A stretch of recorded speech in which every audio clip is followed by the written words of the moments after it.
How's it going, guys? We are back on the video here, and I actually haven't made this video in 2 months. I thought I made a December edition, but I did not. So January best strategies to use from a D1 player. I really hope this does help some of you guys out. These strategies have been very much so working for me. I'll show you guys some of my records I've been having recently. Very good. I hope you guys do enjoy, though. Make sure you leave a like, subscribe if you have not already. But let's hop into this video right now. Okay, so starting off with some of my recent records. So looking back at Hut Champions, the last 2 weeks, I've really been rocking these. So season 11, I'll go to season 10 first. Season 10 Hut Champs, I went 17-1-2. I only lost 1 game in regulation. That was a very good week for me. And then last week in Hut Champs, I also went 17-3. So that's top 50 rewards both times, top 50. We love that. Also, we had the Gaming World Championships, which I had a good run in as well. I went 18-4-1, which was pretty good. I mean, considering I didn't really expect to do too well in this, I'm pretty happy about it. So now let's actually get into the strategies part of this video. I know that's where you guys really want to see. So just kind of just showing you that I am indeed good at the game, just so this is not like a lie here, or just like saying that I'm good for whatever. But here we go. So the line, these are a little bit different than my last video. I was looking at my last video. They're a little bit different here, okay? So behind the net, that is still the same. I am always going to rock behind the net unless it really does not work. The amount of goals that you can create from behind the net is just insane. That's why behind the net, to me, is meta, and it's so good, all right? So behind the net still, I use it for every line. You want every forward line to be behind the net. You just do. It would be silly if it wasn't, okay? Carry/jump, that's on 0 still. I left it on 0. That has not changed at all. Cycle/shoot, now that has changed. Since the last video that I had, I'm going to take my cam off so you guys don't have to get distracted, but cycle/shoot was on 0 in my last video. Now I have it closer to 10 than 0, that's for sure. I just have it like that so my AIs are kind of prepared to take shots, realistically. I mean, obviously, yes, the AI don't take shots for you, but I just feel like it helps a little bit. Efficiency/energy, I have a little bit less than the last time. It's more like the halfway point. Had it closer to 10 in the previous video. Don't block/block here. This I'm going to have on 0, okay? So I have it on don't block. I don't want my guys to block the shot. And why do I say that? I actually had it on 10 for block in the previous video. And why do I have it on 0? Well, I've noticed that my guys would be screening a lot. Screening my goal, and I don't like that at all. So I felt it was smarter to have it like this and have it where they don't block it. So behind the net, everything else does remain the same. Every forward line looks identical, so I don't have to show all of them. It's just kind of how they are. Okay, moving on to the next thing here. The next thing here, guys, is going to be the team defense here, okay? So we have pair 1, hold line/pinch 0, cycle/shoot 0.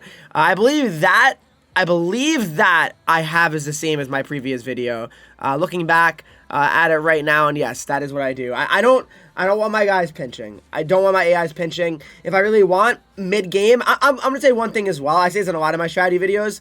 Guys, for the most part, I would say you want to make sure in-game, if you're noticing that you're not scoring or getting offensive chances, you're going to want to 100% try to get more aggressive and change things on the fly, okay? So keep that in mind. It's a very important thing to note, okay? But other than that, I'm a huge fan of just having these strats, okay? Then to the team strategies, okay? This is where it gets really interesting. The team strategies. Okay. So, I believe my last video, yes, okay, so it is different. So, 1-2 passive, now that's the same. I run 1-2 passive. I find it to be very solid. My guys aren't too aggressive.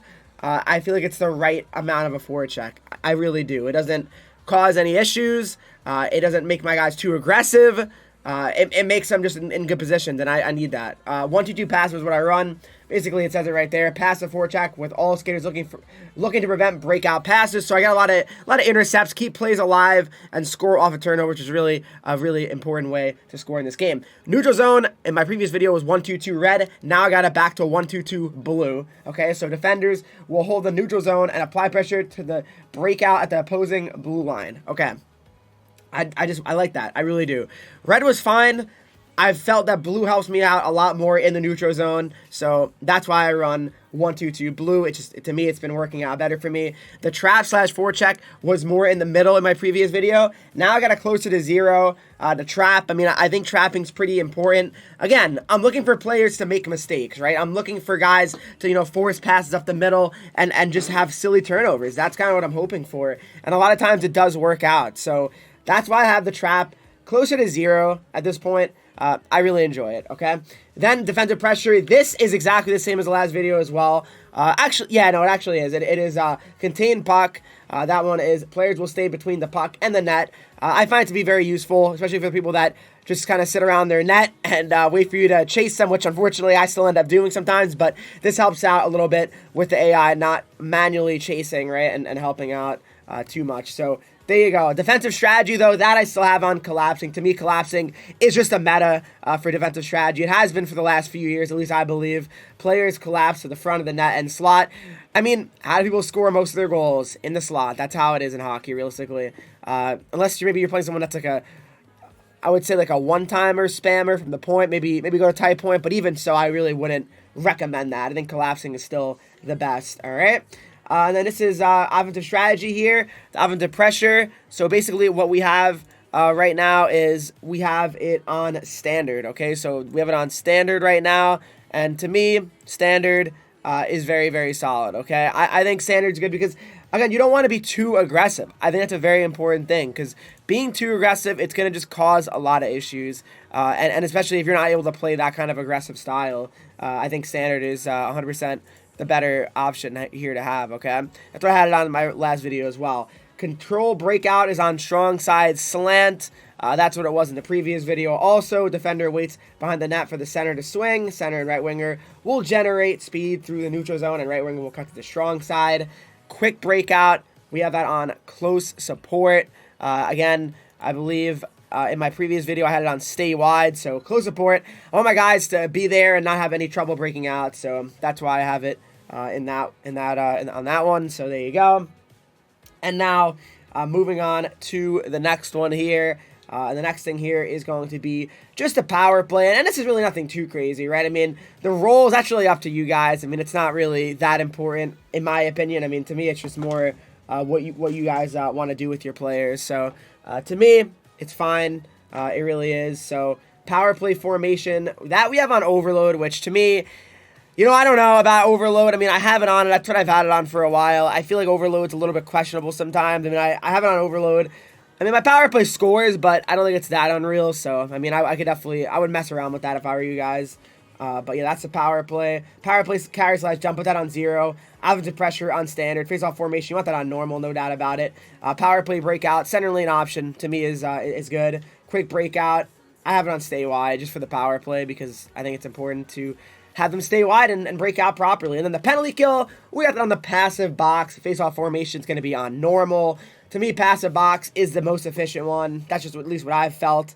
And that's how all these are going to be, right? It's all going to be the passive box, and then the penalty kill formation is a triangle no matter what for 3-man. And yeah, that's pretty much it, guys. I mean, that's pretty much it. Nothing too out of control after that. Everything else is on overload, normal.